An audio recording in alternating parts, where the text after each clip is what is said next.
Здравейте на всички! Първото нещо, което искам да направя е да се представя коя съм и съответно защо смятам, че тази тема, която днес ще ви представя, е важна.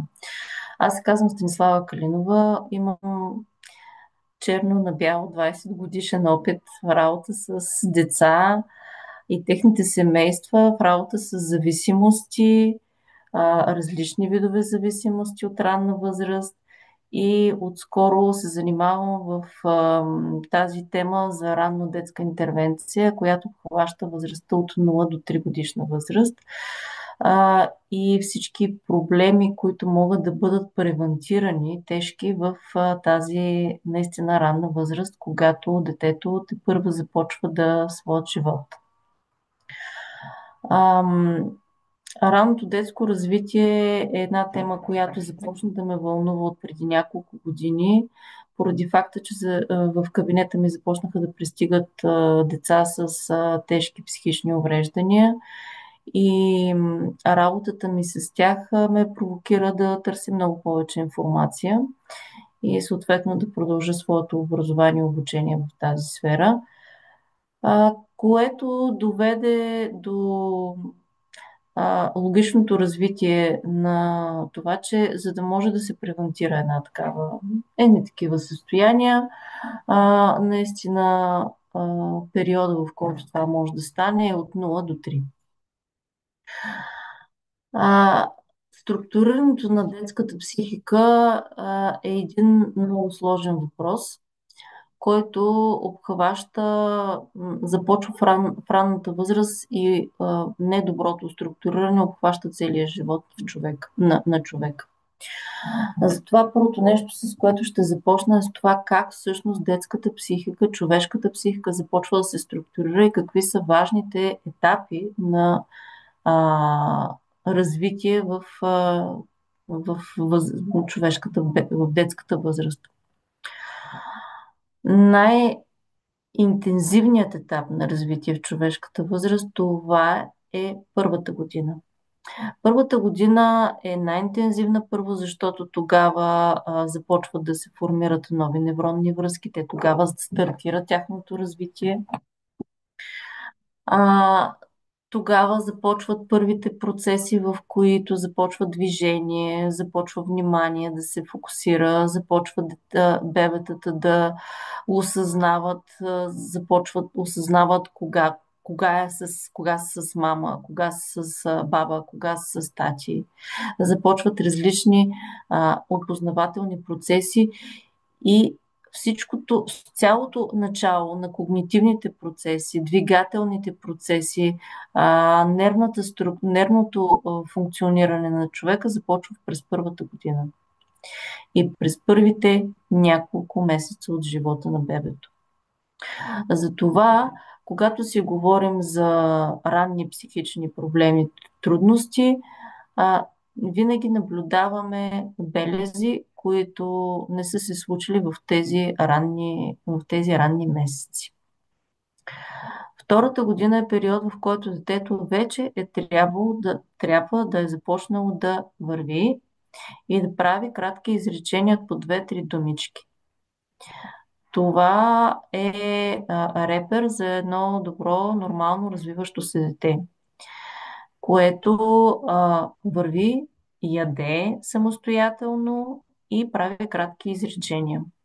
Тогава се появяват първите нета и те започват да стават все по-активни, все по-силни в следващите години от живота на детето, защото то тогава започва да създава опозиция и да казва: аз искам това, ти сега защо не ми го даваш?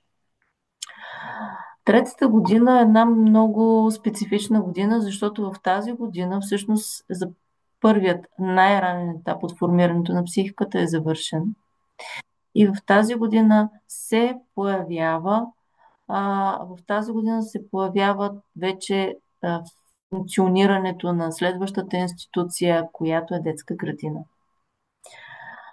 Детската градина е първият момент, в който детето започва да функционира в една съвсем различна среда и се запознава с учителката, лелята, като фигури, които да го обслужват, които да правят, с които то да общува. В ранната възраст, третата година, децата не общуват помежду си, или поне не общуват помежду си с думички, по-скоро играят самостоятелно. Играта им е самостоятелна. Отиват едно до друго, побутват се, подадат си някоя друга играчка, но това е съвсем в началото на общуването. После се оттеглят и започват да си играят почти самостоятелно. Взаимодействията започват да се случват по-активно чак след третата година. Тоест, четвъртата, петата, шестата вече съвсем активно става играта, когато децата започват активно да играят заедно. В тези периоди много неща са важни. Първо, в този период децата започват да сънуват кошмари. В четвъртата година започват да сънуват кошмари. Това е организиращ психиката момент. Сънуването на кошмари. Всички деца започват, когато трябва да се отделят от родителите си, да сънуват кошмари. И това много започва да тревожи родителите си и винаги е някакъв вид причина, в която родителите отново ги връщат в леглата си, ако са ги отделили. Защо това е нещо, което е значимо? Първо, всяко едно събитие, което е удължено във времето, подкрепя инфантилната структура на детето и му дава сигнал, че то не може да се справи само с този проблем и трябва да продължи да бъде физически подкрепено от своите близки и родители. Какво имам предвид? Например, дългото кърмене. Много родители сега за някои е модерно, за други не, кърмят дълъг период от време. Кърменето обаче е процес, който трябва да приключи с порастването на зъбите и с възможността детето да започва да се храни самостоятелно, да може да се храни самостоятелно и стомаха му да преработва по-твърда храна. Когато този процес се удължи, детето спира да използва гърдата само за храна, започва да я използва и за успокоение. В този момент, когато майката вярва, че е най-доброто нещо за детето и е тя да го кърми, се случва нещо съвсем различно. Детето започва да разбира, че тази гърда ще е постоянно там и когато той играе с другите деца, изпитва сериозно вълнение, харесва му да играе с другите деца, обаче не иска да се разделя от мама и затова се връща при майка си. Иска да й покаже, че я обича, затова и казва, че иска гърда и това започва да се повтаря. Тоест, емоциите на детето, вместо да бъдат овладяни през неговото тяло и през подкрепата на майката, чисто физически, през прегръдка, през дума, през нещо друго, през подкрепа, отиди да си играеш с другите деца, сега е време да играеш с тях, става чисто физически през гърдата. И реално детето започва да става да се удължава периода, в който то не разчита на собствените си сили, ами на собствените си способности, ами на това, че мама ще е там. Удължава се периода на кърмаческия период или бебешкия период и инфантилния период. Другото, когато се разделят децата, например, миналата седмица имах такъв случай с едно семейство, което дойде с дете, което вече е голямо и казват, ние не можем да се разделим с това дете, не можем да спрем, тя не може да се отдели от нас, трябва да спим заедно и дойдоха на консултация как да спрат да се разделят така, че вече това голямо момиче да спре да спи с майка си. Те са пропуснали периода, в който това може да се случи естествено, т.е. между втората и третата година. И реално вече в една по-късна възраст това се случва изключително трудно и детето го преживява като истинска травма. Те са пропуснали този период поради факта, че са се притеснявали за своето дете, чувствали са се много зле от това, че го оставят то да плаче, чувствали са се виновни. Сега много често се говори за родителстването тип детето да бъде в центъра на родителската двойка и всичко да се върти около него, то да не му се позволи никакъв вид преодоляване на препятствия, на някаква фрустрация. Щом плаче, значи всичко трябва да му се дава. И поради тази причина в една по-късна възраст това дете в случая трябва та, този проблем пред него не отпада.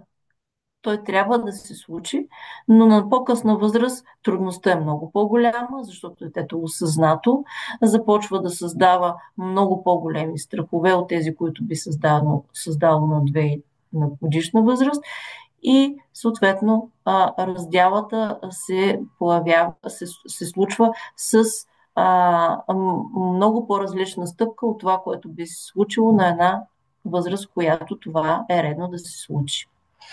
Затова казвам, че тези времеви периоди, които са направени, които съм нарисувала тук, са изключително важни да не се пропущат в развитието на детето, защото пропущането им и удължаването им води след себе си трудности за самото семейство. От 6-та до 10-та година се нарича латентен период. Това е период, в който едно дете, ако се развива правилно, не трябва да има никакви проблеми. Много често обаче децата, които са имали трудности при адаптация в детска градина, които са били твърде протектирани, на които не им е позволявано да се справят с каквито и да било трудности самостоятелно, те започват да организират сериозни страхове именно в периода на първи клас. И тези страхове, тъй като провокират и самите родители, те са и в самите родители, много трудно успяват да бъдат преодолявани от самото дете, защото всъщност трудността не е толкова само на самото дете. Тя е преди всичко и първоначално на родителите. Защото родителите също са в тази взаимовръзка с страховете на детето. Така че при едно добро развиващо се дете от 6 до 10 година би трябвало да не се случват никакви трудности. От 10 до 12 година това е един период на предюношество. Предюношеството е момент, в който децата отново, както в първата година, бързо израстват, започват рязко да се променят, проявяват се хормонални процеси, които започват да ги вълнуват, започват да се гледат в огледалото часове наред, какво се е променило, прически, ама сега как да се облека, по 10 тоалета се сменят. Това е период на предюношеството, то е много такъв интересни са в този момент. Понякога се появява една такава моторна нестабилност в този период. Уж трябва да са добре координирани, но не са толкова добре координирани. Получава се от хормоналния дисбаланс и желание за повече сън, т.е. искат да спят повече. И това всичко се приписва на хормоналните промени. Разбира се, самото дете също си има своят характер, своят темперамент. Някои деца пък стават изключително будни. Така че не можем да кажем, че сънливостта за много деца е валидна, но пък за други не е валидна. Това е въпрос на темперамент. Не е само въпрос на хормонални процеси и промени в тялото на детето. От 12-та до 16-та година това е най-бурният юношески период, в който правят най-големи глупости.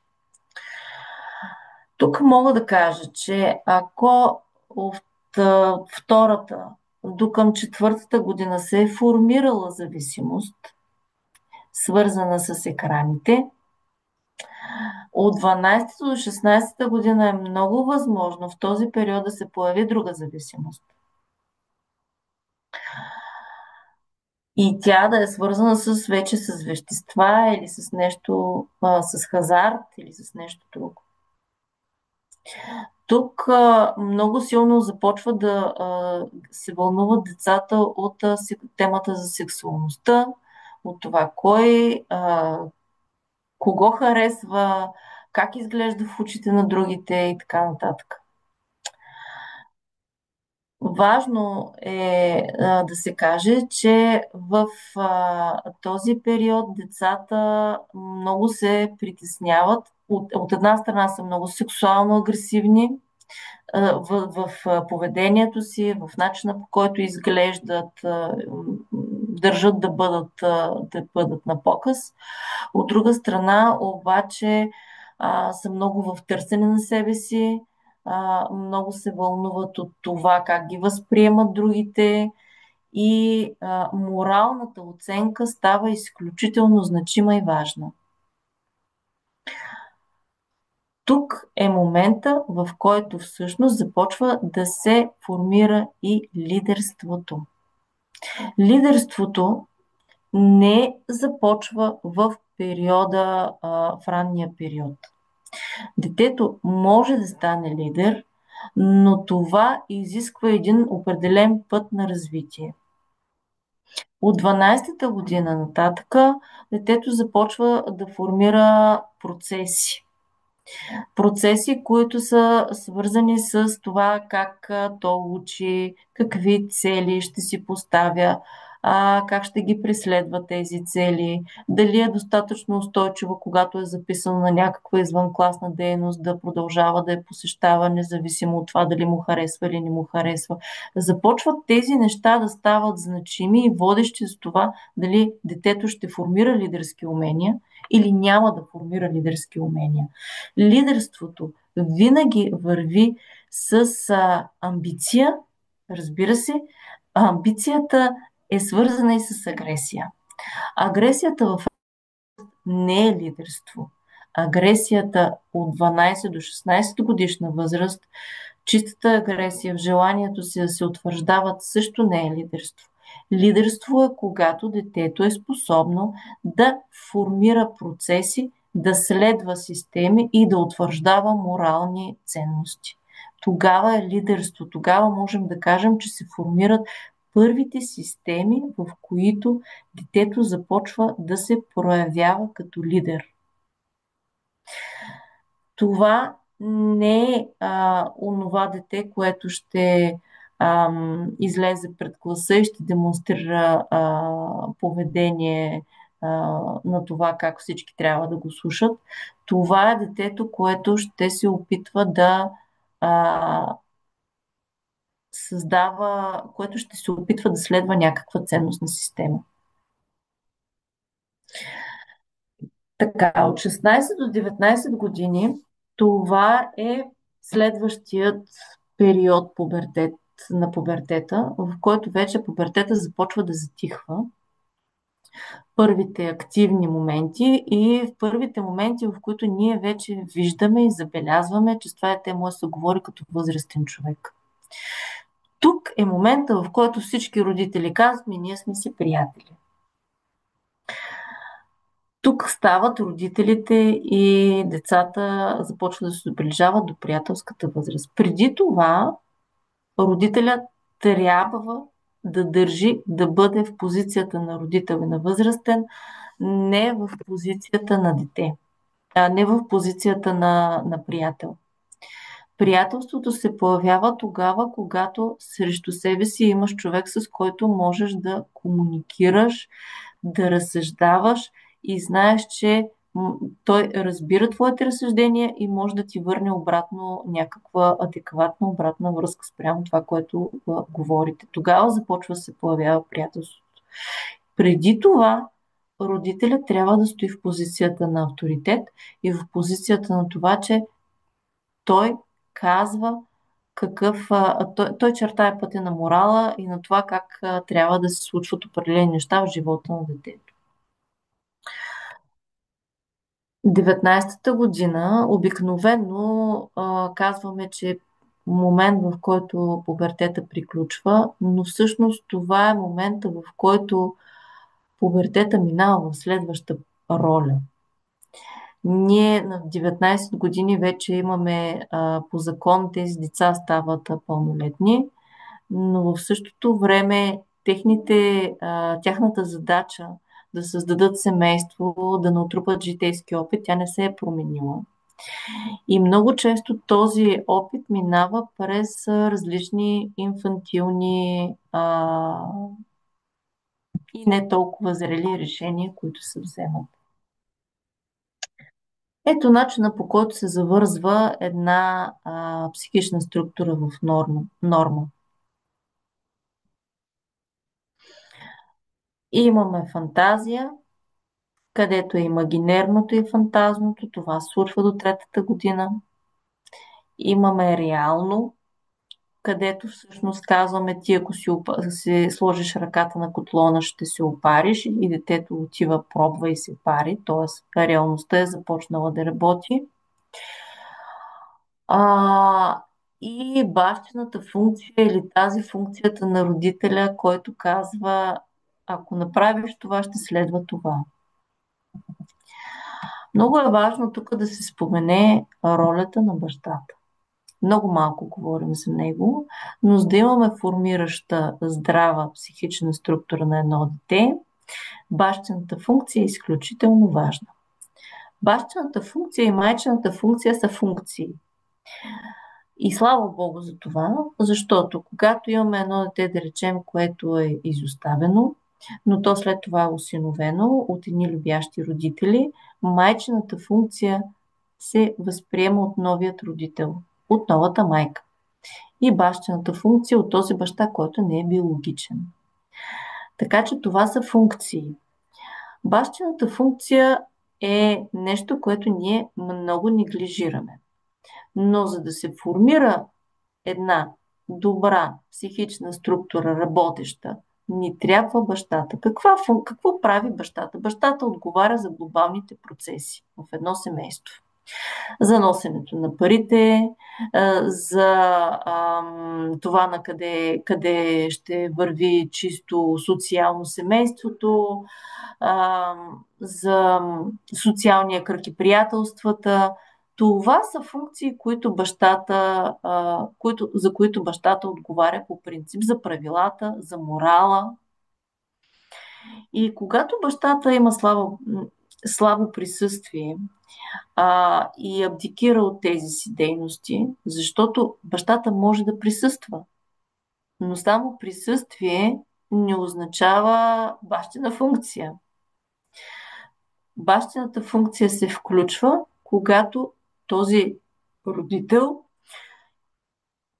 изразява своето мнение, позиция и това мнение и позиция е чуто от майката и съответно майката е склонна да се съгласи с неговото мнение. Тогава имаме бащина функция.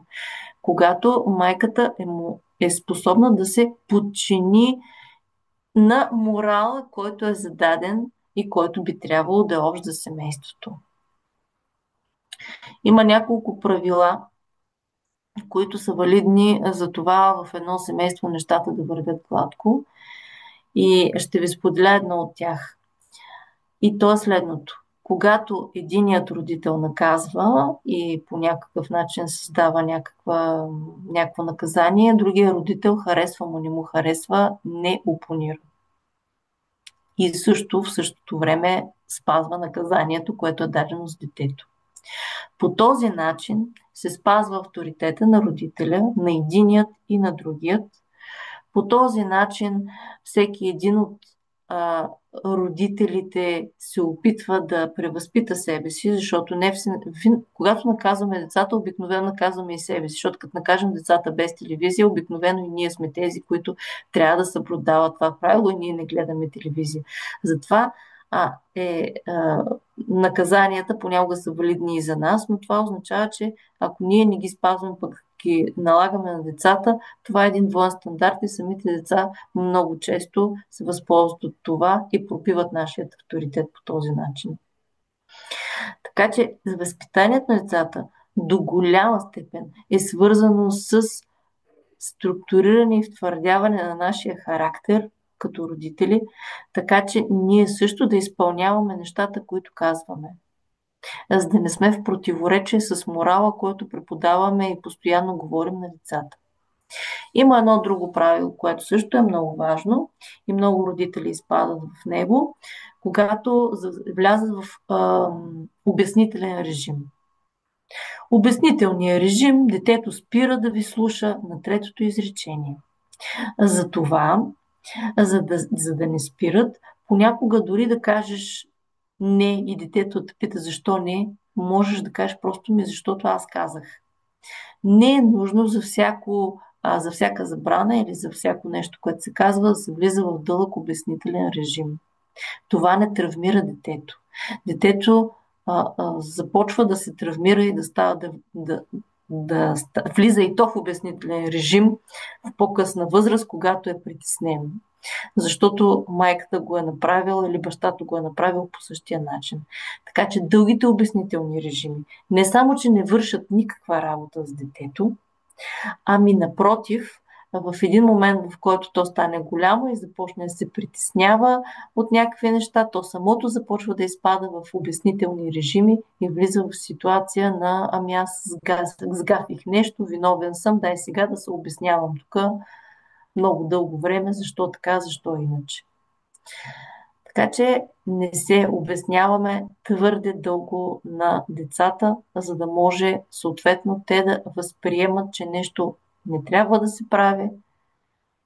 Имаш един-два аргумента, ако го приеме добре, ако не го приеме, просто казваш, че трябва да се случи и толкова. Нали? Не приемаме възможност детето да ни опонира твърде дълго и да отказва. Структура на времето е изключително важна. Когато децата нямат структурирано време, и тук в подкрепа на абсолютно всички институции, които са детска градина и училище, децата се разпадат и разпиляват времево. Така че структурирането на времето на децата е изключително важно за тяхното развитие, за това да са в реалността и за това да могат да се справят с ежедневните си задачи и да имат лидерски качества, да възпитат от себе си. Защото няма лидер, който да се разпилява във времето и да се рее в пространството. Така че лидерството е свързано и с това да има структура, график, план, който детето да следва. Времеви рамки. Много често децата, с които работим с психични проблеми, те нямат структура на времето. И страшно много се бунтуват, когато някой се опита да им вкара такава.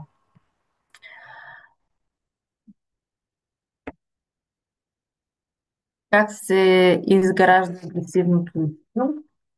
Това са стари неща, които са валидни все още, но има нещо, което към днешна дата е много по-валидно за създаване на агресивно дете и на чупливо дете, и на трудности в развитието на детето. И това е детето поставено в средата на семейството, чието нужди са поставени като задължително, че трябва да бъдат удовлетворени. Детето цар го наричаме ние психолозите и това нещо идва от всичките онези неща, които се говорят по медиите, изкарани от контекста. Много често мои колеги психолози говорят по медиите за по 5, за по 10 минути някакви неща, които са реално верни, но извадени от контекста, те всъщност могат да бъдат схванати изключително погрешно. Така че, да, важно е да удовлетворяваме нуждите на децата, но не всички и ние решаваме как да ги удовлетворяваме. Когато детето е поставено в центъра на нашия живот и ние спираме да имаме съпружески живот, т.е. взаимоотношения с партньора, от това първо страдат нашите съпружески взаимоотношения, после започва да страда и самото дете, защото то не е способно да преодолее собствените си нужди, т.е. да отложи собствените си нужди за някакъв следващ период от време. И ако това можем да го понесем на една ранна възраст, в една по-късна възраст става изключително трудно и децата започват да стават, да се разпадат, да изпадат в истерични кризи, когато нещо не им е дадено на момента. Това се случва, когато детето е поставено в центъра и неговите нужди са удовлетворявани на момента, на минутата. Много често, когато се срещам с родители, които имат малки деца, едно от нещата, които им казвам още в началото, е: не отивате при бебето преди да се разреве. Защо? Първо, защото детето трябва да поиска нещо, за да получи реакция. Или храним, детето още не се е разплакало, майката отшла и го е нахранила. Детето само докато направи физиономия, майката вече му е дала това, от което има нужда. Да, ние като жени и майки винаги знаем какво искат нашите деца. Даже докато ги погледнем, вече знаем какво ще ни кажат, какви ще са им изреченията. Въпросът е обаче не в това, а да принудим, да накараме детето да формира изречение, с което да пожелае това, което иска. Това, което е в него като нужда. Да формират своите изречения, да формират нуждите, които имат, да ги изразяват през света. Защото когато ние и ги предугаждаме и ги удовлетворяваме, това, което се случва е, че детето очаква това да се случва и с всички останали. И когато не се случва, съответно има проблем. Така че агресията в ранна детска възраст много често се корени в точно този родителски модел, който, за съжаление, медиите подкрепят по един, мисля, че не е достатъчно осъзнат за тях начин, защото не е проблема, че не канят специалисти, проблема е, че те говорят 5 минути, интервю, изваждат най-важното от него, а всъщност истината е, че за да се разбере какъв е процеса, трябва да се слуша много по-внимателно и в контекста на това, което се говори, на това, което, нали, е конкретната тема. И детето цар в до ден днешен създава много сериозни проблеми и ще продължи да създава и ще продължи да бъде детето, което е зависимо, емоционално чупливо, интелектуално не иска да напредва. Детето, което няма да иска да учи, ще иска да нещата да му се получават на готово. Така че създавайте трудности на вашите деца и ги подкрепяйте, така че те да ги преодоляват. Това е един от основните проблеми на днешните деца и на развитието на голяма част от проблемите, за които говорим. Зависимости и така нататък. Фактори, които влияят върху агресията. Биологичните фактори не можем да не ги споменем, защото има такива. И те се проявяват именно в детска възраст, най-вече биологичните фактори, както и наследствени, от модели, които се възприемат от семейството.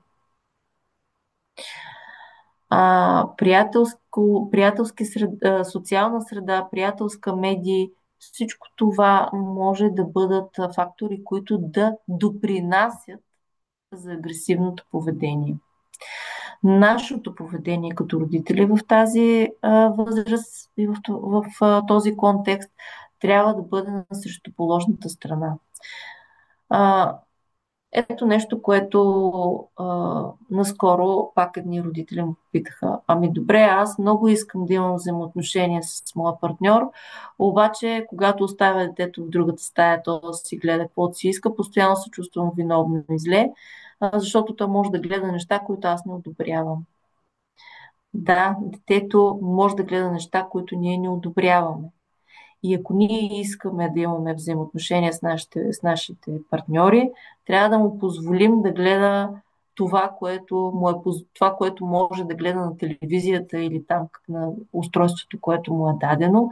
И след това да дадем нашата морална и ценностна обратна връзка спрямо това, което е гледало. Защото в света, в който живеем, ние не можем да забраним всичко, което цялото море от информация, ние не можем да го забраним. Единственото нещо, което сме способни да правим, е да даваме обратна връзка.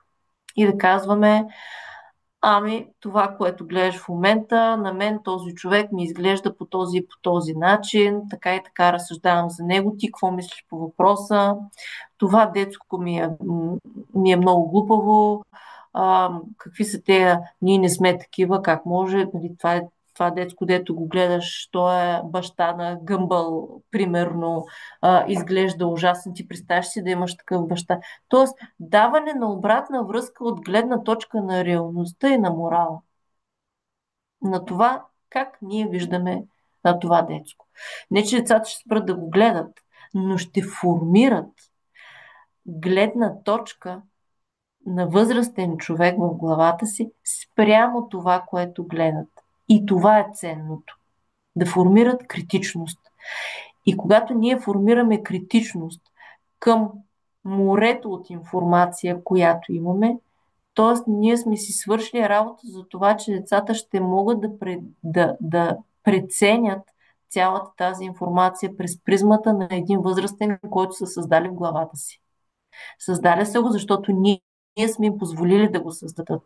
Защото през цялото време сме им казвали, на мен това не ми харесва, това ми харесва, този човек поведението му ми харесва, този човек ми се струва не толкова честен или някакви други неща за него. Тоест, даваме нашата ценностна обратна връзка за ситуацията и за това, което гледат, и те формират по този начин един възрастен в главата си, който винаги, когато някой нещо им каже, могат да го извадят и да се възползват от тази критичност. Какво би казала мама за това? Какво би казал тачи за това? Ами как биха мислили баба и дядо за тази ситуация и за тези хора и така нататък.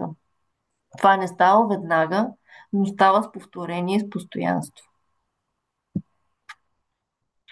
Тук съм направила един слайд за различните видове родителстване и честно казано, авторитетният родител, авторитетният модел на родителстване е най-добрият модел на родителстване, който можем ние да предложим на нашите деца. Но истината е, че в различните етапи на развитието на децата, ние влизаме във всички тези роли. По един или друг начин. Понякога сме авторитетни, сме твърде груби. Друг път сме позволяващи, имаме нужда просто да си починем. Трети път просто не ме интересува нищо, не ме занимава, просто искам да си почина и да зяпам телевизията или там нещо в една точка. Така че ние се въртим в това. И това не е лошо. Не означава, че сме ужасни родители. Просто означава, че сме нормални хора.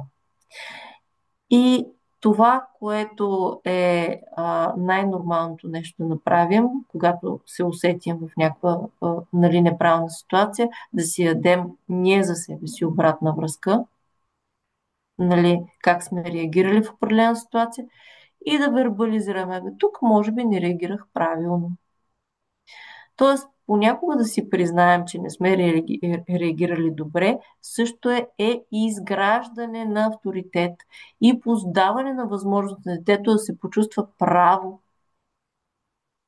и то самото също да изгради авторитет за себе си, че има неща, за които и детето е право, не само родителите са прави.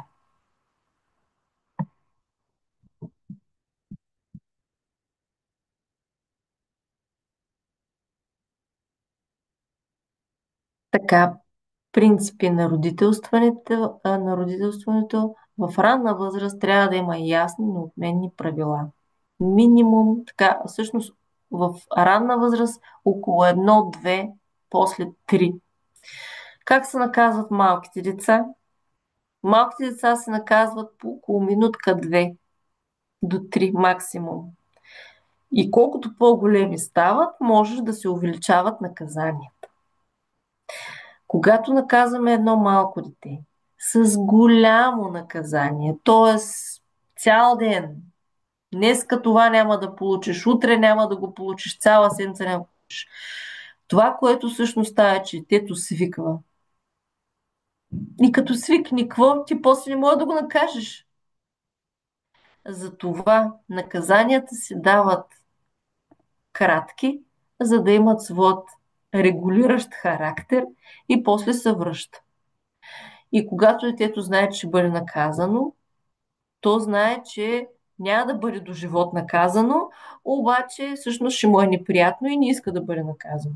Тоест, тогава вече регулиращия характер на наказанието започва да върши своята работа. Когато е поставено в рамките на адекватността, детето да може да го понесе. Големите деца могат да понесат наказание на седмица, обаче едно дете на 4 години не може. И ако му кажеш, че отиди си в другата стая за 2 минути, 3 минути, ма оставя малко да почина, и защото съм много ядосан, заради едно, второ, трето, детето ще го почувства като наказание. И ще отиде 3 минути. Но ако преди това сте го наказвали това дете с а, някакви по-дълги наказания, то няма да отиде. Няма да зачете авторитета. Предвидимост на действията, т.е. като кажеш това ще стане, ако направиш еди си какво, задължително да го изпълниш.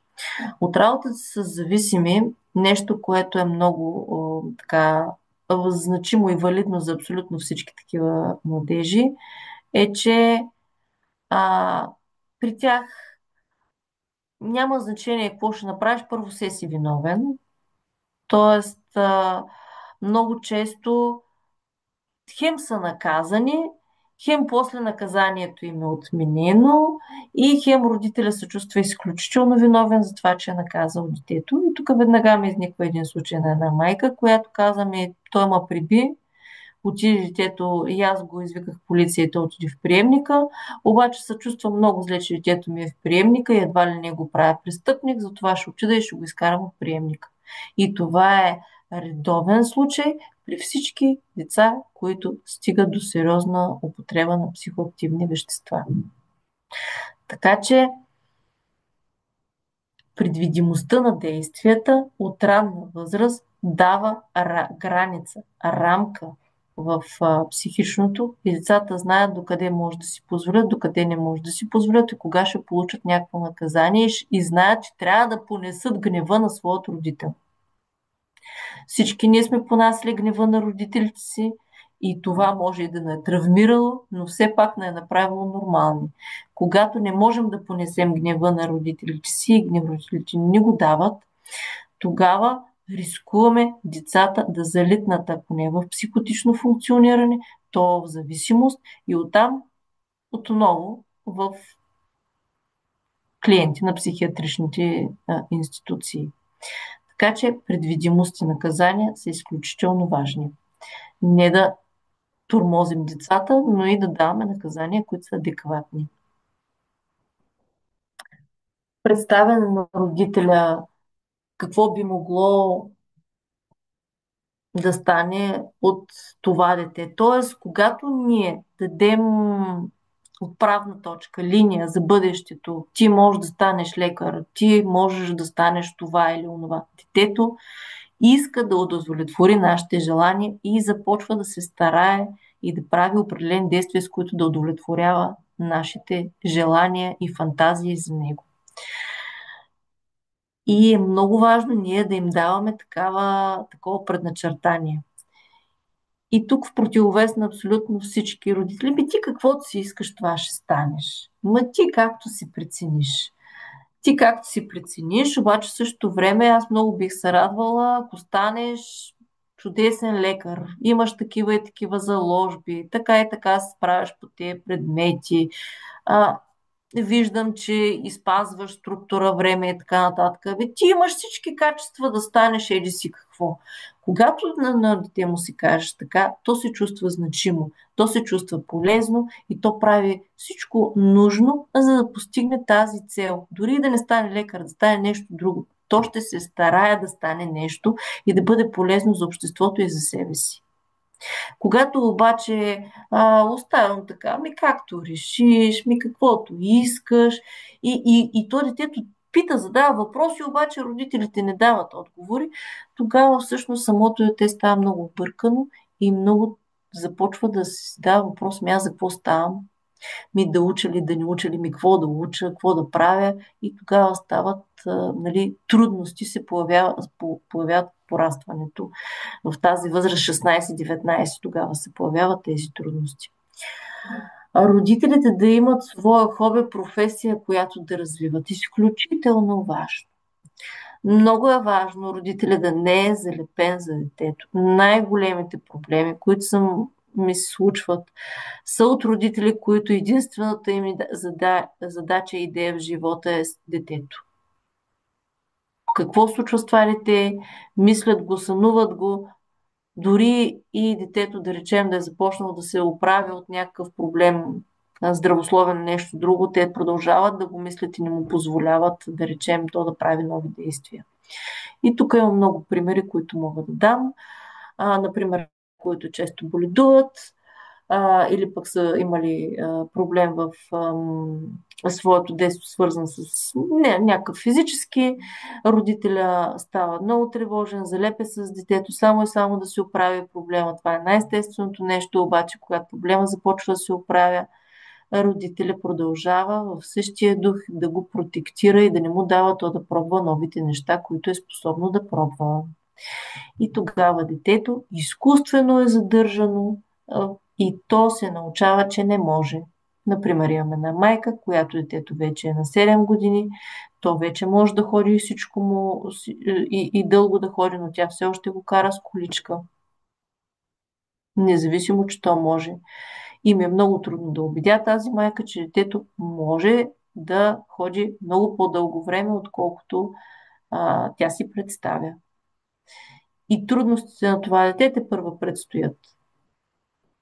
Така че, когато ние имаме и занимания извън отглеждането на детето, това естествено ни отлепя от мислите с детето и ни дава възможност ние да го пуснем.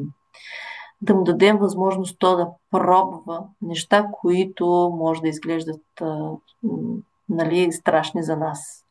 Като, например, ти много боледуваш, затова ако можеш да не бягаш. Ами не бяга и накрая детето отива в детска градина. Мама ми каза да не бягам. И в един момент не бягам, а детето станало с наднормено тегло и изобщо не може да бяга и да иска. И много други такива случки от живота, които мога да предоставя за пример. Структуриране на времето. Когато детето е добре, задължително трябва да има някакви граници времеви. Не може да го разливаме в пространството и във времето. Когато има времеви граници, то трябва да се влиза в тях. Така, няма да се спирам на хранителните зависимости, само ще кажа, че в ранна възраст в момента страшно много деца имат хранителни трудности. И това не е защото децата не могат да ядат различни неща, а защото много често те са оставени, злоядите деца особено, да се хранят пред екрана. И когато детето се храни пред екрана, то не може да разбере кой яде. Просто лапа. И като ти в детската градина, то гледа хляба, натъпче се с хляб и дори не иска да пробва тази храна. Защото той вижда за първи път. До сега, докато се е хранило, е гледало екран. И като я види тая храна, тя изглежда странна. И не се хранят. Децата в ранна възраст трябва да бъдат оставени, трябва да бръкнат в купата, пък да се размажат. Отвратително е. И ние не го харесваме. Но по-добре да опробват храната, отколкото и да започнат да се опитват да я възприемат по различни начини и да се хранят, отколкото да се хранят пред екрана. И това, тук имам един пресен случай с едно дете, с което работя, което около 2 години хранеше един динозавър с различни храни, които той никога не кусваше. И накрая вече на третата започна да опитва различни храни и да се храни много стабилно. Но 2 години се хранихме на различни периоди с този динозавър по различен начин. Та ядеше, та после храната излизаше, та после друга идваше и така нататък. Докато в един момент детето само започна да се опитва да опознава храната и да я яде. Но преди това се хранил пред екран. Съответно, беше трудно, злоядо и така нататък, и много слабо. Екранната зависимост, за която вече започнах да говоря, тя започва в ранна възраст. Може родителите да я прекратят в някакъв по-нататъчен период от живота на детето, ако бъдат достатъчно строги и достатъчно стабилни да удържат на истериите, които детето ще има. Но това, което се случва е, че в по-късна възраст тази екранна зависимост започва да се задълбочава и на нейно място да идват социални мрежи, да идват тези хазартни игри, които се играят, комуникацията основно през интернет и всички проблеми, които може да проистиче от това. Така че екранната зависимост е нещо изключително важно. Как се предпазваме от екранна зависимост? Когато тактуваме времето пред екрана. Много е лесно на първо дете да не дадеш екран, обаче когато е второ е много по-трудно, защото съответно винаги има едно, което е по-голямо и вече използва телефон, компютър, таблет или нещо друго. Така че екранното време трябва да бъде тактувано и ограничавано. Когато е тактувано и ограничавано, детето разбира, че след като са му минали там 15, 20, 30 минути на телефона, то трябва да започне да играе със своите играчки или да си намери нещо, с което да се занимава. По този начин има време, в което хем да разпознава и да опознава електронните устройства и различните функции, които имат, хем да живее и да играе физически. В физическа среда, с физически хора, деца и така нататък. Така че, за да не се формира екранна зависимост, първо родителите са тези, които е много важно да имат своя мисия спирачки в това отношение. И второ, то да бъде тактувано и ограничавано във времето, а не постоянно давано така свободно. И трето, да се следи какво прави детето пред екрана и да се дава обратна връзка за това какво прави и как изглеждат тези игри. Тази игра ми изглежда агресивна, с кой играеш, ма какво си пишеш, я да вида. Дръжте себе си в взаимоотношения с екрана и с детето, защото по този начин екрана всъщност вече не е валиден толкова много, ами вие ставате валидни. Възрастният човек, неговата гледна точка. Благодаря за вниманието. Надявам се, че се включих в времето, което имахме около час. Да. А, така че сега съм отворена за всякакви въпроси в тази посока по отношение на развитието на децата, по отношение на съня, по отношение на абсолютно всичко, което ви хрумна по време на това, което говорих и което така ви заинтересова и искате да попитате.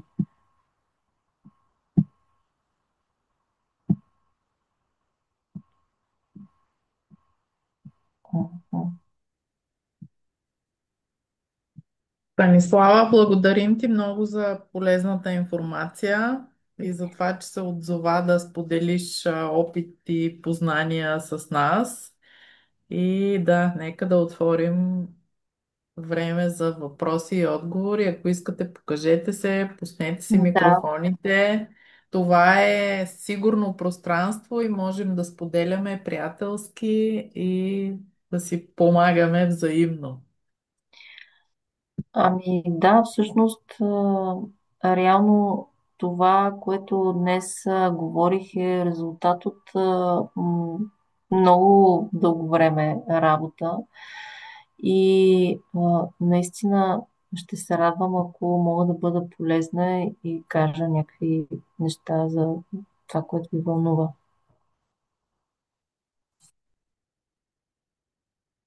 М, Нямаме а, нещо в чата. Аз искам да ви попитам, вие на деца на каква възраст имате и коя част от лекцията най-силно така ви привлече вниманието и кое от нещата, които казах, искам така ви останаха м, по-интересни. И това към аудиторията. Здравейте, аз съм на... Чакайте, че стане микрофон. На Анеля, майката, дъщерята съм. И съм майка на две дечеца, на 3 години и 7 месеца и на година и 7 месеца. Съвсем И това е възраст. да, и примерно бих питала за отношенията брат-сестра. Нашите деца са спокойни, не бих казала, че има някаква, кой знае каква агресия. Но да, ми е интересно да споделите нещо за отношенията между брат и сестра. Ами, мога да кажа, че отношенията между брат и сестра минават през различни етапи и винаги има някакъв вид конкуренция между първия и втория. Защото на първото дете винаги му казвам, и ти си ми единствено, обаче когато се появи и второто, и вече не е единствено, и вече второто също се бори за вниманието на своите родители. А, Защо се бият? В началото голямото е това, което има превес. Не, После при нас е обратното към момента все още, да. малкото е това, което ходи да бута братчето си. Да, да, малката, тя е по... Да, ами Просто се закача с него, той още не закача се е се, научил да. да се отбранява, нали, малко така, Еми даже... малко ви е разликата. Малка ви Да, е да. разлика. Еми 2 години, е. Тази малка разлика всъщност децата започват да се конкурират много по-бързо. И сега, тъй като само се бутат едно от друго, нали, и нещо се опитва малкото да търси голямото за игра, защото те са деца и те са заедно, в последствие ще започнат и да се бият. Нали, не искам да ви отчаивам, но това е част от развитието и от взаимоотношенията между брат и сестра с малка разлика. Дори и големите се бият, но малките, колкото по-малка разлика, толкова по-активно. И тук е въпрос на ваше решение кога ще наказвате малкото, кога голямото, кога и двамата. И какви ще са правилата, които ще въжат и за двете деца. Защото понякога малкото е това, което е за наказание, друг път голямото е това, за което е за наказание и кой как ще разпределяме там властовите лостове са много значими за децата, защото те ги използват. Така че важно е общи правила да има, като например не буташ бати, не го хапеш, казваш му, че го обичаш, сега отиди и се извини на бати, бати да отиде да се извини, ти си по-голям, направи това. И другото, което е много важно, най-вероятно ги правите тези неща, но все пак в процеса на взаимоотношения между децата, понякога ние изпадаме в нашите си емоционални състояния на гняв и на разочарование или на безсилие в много случаи. и съответно реагираме емоционално. Но а, това започва да става повтаряща се ситуация. Ако ние не изградим стратегия за справяне с тази повтаряща се ситуация, децата разбират, че ние сме безсилни, изчакват на ние да си кажем, да се ядосаме и после пак си правят каквото си знаят. Затова а, важно да налагаме общи правила на двете деца, но не винаги да наказваме и двете заедно. Понякога само едното, друг път само другото. Мгм. Ами аз това, което правя към момента и за сега се получава, е като нещо чуя, че се случва, просто ги прегръщам и двамата и питам какво стана. И обикновено, нали, който е сгафил, се казва, и ги карам да се гушнат и да се извинят един на друг и за сега има голям ефект. А за сега има ефект, но в Да, последствие те ще стават много по-изобретателни, ще да, със се сигурност. опитват да бъдат по-търсещи, повече да се провокират едно от друго, защото се борят за внимание. Както за позицията си в семейството, кой е по-силния, кой е по-обичания. Това е на подсъзнателно ниво, не може да го спрете. Те искат да знаят кой е по-обичан и през цялото време ще търсят той е виновен, другия е виновен. Тогава вече, в зависимост от това на какво ниво са, ще трябва да давате ние двамата ви обичаме, обаче ти се направи това и заради това, че ти направи това, сега теб ще ти лиша, а пък на другия нещо си друго. То справедливостта винаги трябва да възтържествува. Не е на всеки му, не е поравно. На всеки му според поведението. Тоест, всяко дете трябва да заслужи определено поведение положително от ваша страна като родители с своето поведение. И ако поведението не отговаря на вашите изисквания за взаимоотношения между брат и сестра, то трябва да го знае, че не отговаря. Защото когато знае, че не отговаря, се опитва а, да го коригира. Защото бомбона е любовта на мама и тати. Никой не иска да я пуща. И поради тая причина се опитва да я коригират.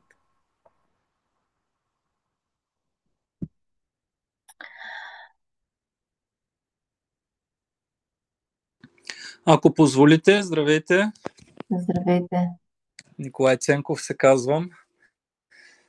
Първо да изкажа своите адмирации към тази среща и поднесена информацията по толкова полезен и приятен начин. Със сигурност всеки, който има досег, в частност, както и мен, с деца, които израстват, вижда във всяка една от темите своето дете, своята роля като родител и въобще на мен лично ми беше много, много полезно. Възникват много въпроси по отношение на децата, но със сигурност всеки един родител има нужда да чуе мнението, да чуе един професионалист как разсъждава и какви полезни съвети може да даде. Така че много ви благодаря. Наистина страхотна, как да кажа, лекция, презентация или както и да го наречем. Със сигурност отваря в всеки един от нас много допълнителни теми за размишления. И така в стремежа си всеки един да бъде добър родител и да направи най-доброто за децата, понякога има нужда да чуе точно така мнението на експерта. Така че благодаря ви. Страхотен материал, много добре поднесен и много полезен. И аз много ви благодаря. Много ми е важно, че има и мъже, защото малко говорих за ролята на бащата, но бащите не са никак маловажни в развитието на децата. От четвъртата година нататък те стават още по-важни и това продължава да се развива във времето. Защото всъщност бащината функция е тази функция, която, както казах и в самата презентация, задава морала и казва, то е основната функция, която казваме и тук някои правила трябва да бъдат зачетени и включително и от нали, ролята на майката. Нали, майката също трябва да ги зачита. Та, един от големите проблеми, свързани с бащината функция, всъщност е зависимостта.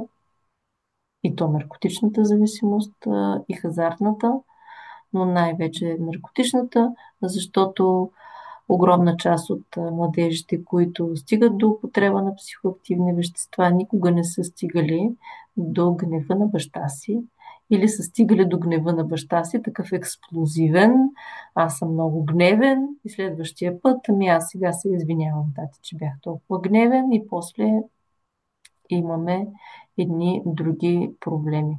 Тоест, това бащата да удържи определени процеси е много важно, за да може детето да се развива добре. Сега тук... Благодаря, наистина така е и създаването и налагането на правила, не знам дали в голяма степен зависи от днешните поколения, защото много от родителите на моята възраст, моите приятели си говорим, че когато ние сме били деца, правилата са били едни, а сега сякаш на нас ни е много по-трудно да налагаме тази рамка към децата. Така че може би това е един допълнителен нюанс на цялата картина. Да, защото правилата най-вече са валидни в ранна възраст. Тогава се поставят техните основи. Колкото са по-големи, тогава има външни правила, социални, които всички ние спазваме и децата трябва да ги спазват, защото институциите ги утвърждават. Но за да не се стига до сериозни проблеми, съответно, сега трябва да знаят кои са неотменните правила. Тоест, ако нещо такова направиш, изпадам в такова състояние, че пази се. В смисъл, ако, да речем, разбера, че употребяваш или че си излязъл по неприличен начин от къщи или си се татуирал и сложил пирсинги по цялото тяло, значи това аз не го приемам. То е извън моя морал, извън моят... Нали, не мога да го приема това като родител. Тук много често ме контрират различни родители и ми казват за сексуалната ориентация и така нататък. Ами вижте какво, сексуалната ориентация се формира на възраст 2-3 години. Тогава се формира пола. Тогава детето разбира, че е момче и че може да, че тати пишка прав, а пък мама като ти е в тоалетната не пишка права. И това е защото детето на тая възраст все още преследва майка си в тоалетната и не е стигнало до момента, в който да я остави тя самостоятелно да отиде, нали, да отиде до тоалетната, постоянно я преследва. Чука там на вратата, защо ме остави, плаче и така нататък. Ще кажеш, че 2 минути са сериозна драма. И тогава започва да се формира това. И много така съвременни виждания, да оставим децата да си бъдат, да се формират, ма както си искат, ма ние ще ги приемем, когато границата не е добре поставена. Когато ние им казваме, ами бъди какъвто искаш, направи каквото искаш, детето ще направи каквото си иска, само и само да стигне до нашите днета. Така че ние, когато предварително им кажем това не харесвам, и не е в моята морална и ценностна система, и моля, че се не ми го причинявай, тогава детето се опитва да не го причинява, ако имаме добра връзка с него, независимо от пубертета. Така, тук имам един въпрос обаче, който ми е зададен от Никол. Дали има правилна разлика между двете деца? Кога те ще се разбират повече, дали когато тя е по-голяма или по-малка? Децата се разбират добре, когато всъщност са добре поставени техните роли. Няма когато е по-малка или когато е по-голяма. Винаги, когато са две деца или три деца, има един по-голям, един по-малък и така нататък. И момчето, момичето и всичко останало. Въпросът е да е поставено правилно, че и двете деца са деца в това семейство, че един е по-голям и това като е по-голям му дава някакви възможности и права, които другото, по-малкото, да речем, към тази момент от живота ги няма и не може да ги прави.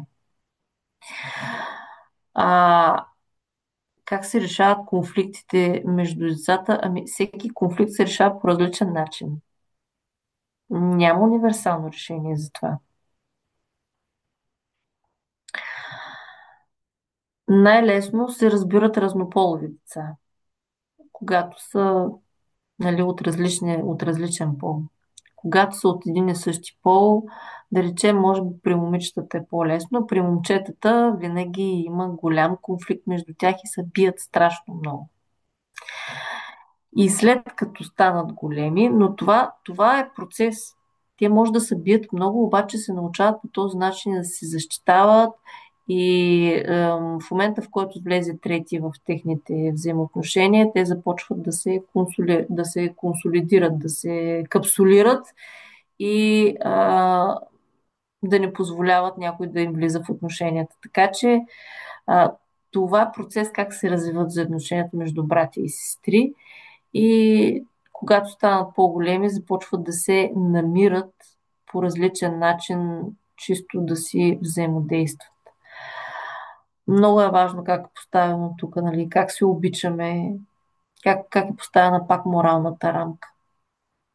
Какви сме ние? Ако ние сме хора, които се обичаме и уважаваме, и вие също сте част от нашето семейство, значи и вие трябва да се обичате и да се уважавате. А когато не се обичате и не се уважавате, вие не обичате и не уважавате нас. Тоест, малко в тази посока, когато се поставят нещата, те се поставят на една различна плоскост. Не само аз съм много така, пък ти си много така и дай сега да се конкурираме, а се поставят на плоскостта на общото, в едно малко по-социален, малко по-глобален план. И тогава вече децата започват да мислят за себе си не само като за единични структури, като за личности само, сами по себе си, ами и като за хора, които са част от нещо по-голямо от тях самите, които са част от общество, които са част от едно семейство, които са част от една фамилия. И когато мислиш за себе си по този начин, ти всъщност започваш да мислиш и за хората, които за братята и за сестрите, като за всъщност те са част от мен. Ние сме едно цяло. Може да се караме помежду си, обаче имаме общ морал. Имаме общи ценности. Да, може ти да харесваш едно, пък аз да харесвам друго и да имаме различни мнения. Обаче имаме едни и същи родители. И няма проблем да имаме едни и същи мнения и да бъдем брат и сестра. Или да бъдем две сестри. Няма проблем в това. Въпросът е, че общият морал е еднакъв. И, и ние градим морала, ние го задаваме. Възрастните са тези, които го задават. Бабите и дядовците са тези, които го задават. Тяхна е ролята да задават морала. И оттам нататък децата да се коригират спрямо този морал и спрямо обществото и социума, в който живеят, защото понякога нашия морал се оказва много устарял. И тогава вече възниква въпрос за комуникация. Конфликт. Твоя морал е остарял, дай сега да видим в какво точно ми е остарял морала, дай да го комуникираме. Но това става при една голяма възраст. Когато децата наистина могат да ги водят тези философски разговори. Когато са малки, морала е твърд и го налагаме ние.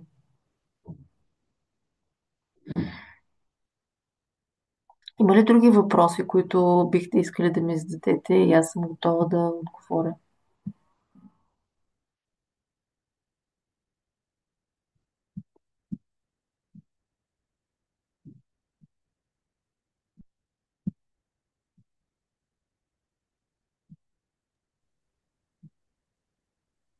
Ами, ако няма други въпроси, може би Станислава да си оставиш в чата и някакви контактни информация за контакт с теб, така че ако някой иска лично да те потърси, да може да се свърже.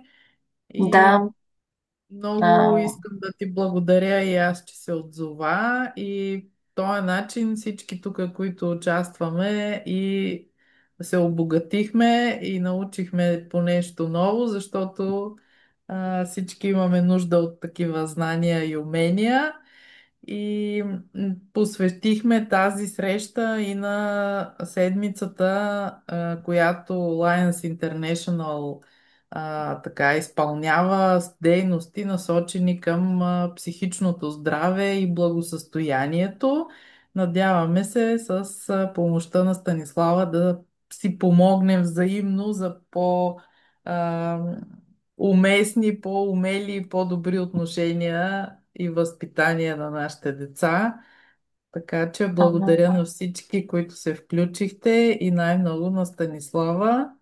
Ще качим и линк в YouTube от тази среща и споделяйте и да желая ви да имате здрави и послушни деца, а и да сте вие добри родители и съответно баби дядовци.